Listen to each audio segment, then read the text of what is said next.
চাচা বাড়ি ঘর তো সাজানো কেন, হেনা কোথায়? একদিন সময় আসবে তোমার জীবনে, হয়তো তুমি এসে বলবা, চাচা বাড়ি ঘর তো সাজানো কেন, হেনা কোথায়? আর চাচা বলবে, বাবা হেনার তো বিয়ে হয়ে গেছে, তুমি বাস খাও, তুমি গাঞ্জা খেয়ে ঘুরে বেড়াও।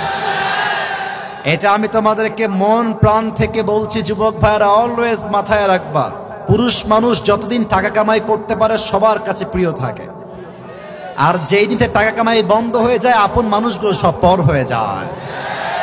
টাকা কামাই করো হালাল ভাবে, অনেক বেশি ব্যবসা করো, চাকরি করো, উদ্যোগ নাও, প্রতিষ্ঠিত হও জীবনে। যদি মায়ের কাছে সেরা সন্তান হতে চাও, যদি বাবার কাছে সেরা সন্তান হতে চাও, যদি তুমি তোমার স্ত্রীর কাছে সেরা স্বামী হতে চাও, যদি তুমি তোমার সন্তানের কাছে সবচেয়ে প্রিয় বাবা হতে চাও, তুমি যদি বোনের কাছে সবচেয়ে প্রিয় ভাই হতে চাও, টাকা কামাই করা ছাড়া কোনো গতি নাই। যুবক ভাইরা বলো বলো বলো। जब जेब में पैसा होता है तो पराये भी अपने हो जाते हैं, और जब जेब में पैसा नहीं होता तो अपने भी पराये हो जाते हैं।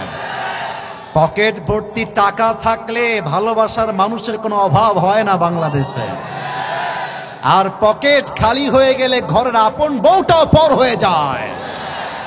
এজন্য আমি মাঝে মাঝে বলি, जब जेब में हो पैसे तो लोग पूछते हैं तुम हो कैसे, और जब तुम हो जाओगे कंगाल कोई पूछने नहीं आएगा तुम्हारा हाल।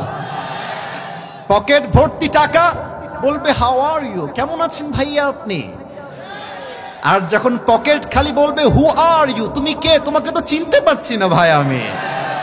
এই পুরো দেশটাই হচ্ছে টাকার খেলা। এই টাকার জন্য হাজার হাজার যুবক তার পছন্দের মেয়েকে বাংলাদেশে বিয়ে করতে পারে না, এবং এই টাকার জন্য আমি মেয়েদেরকে অসম্মান করে কথা বলছি না, সব মেয়েকে আমি আসিফ এক পাল্লায় মাপি না। অনেক মেয়ে টাকা দেখলে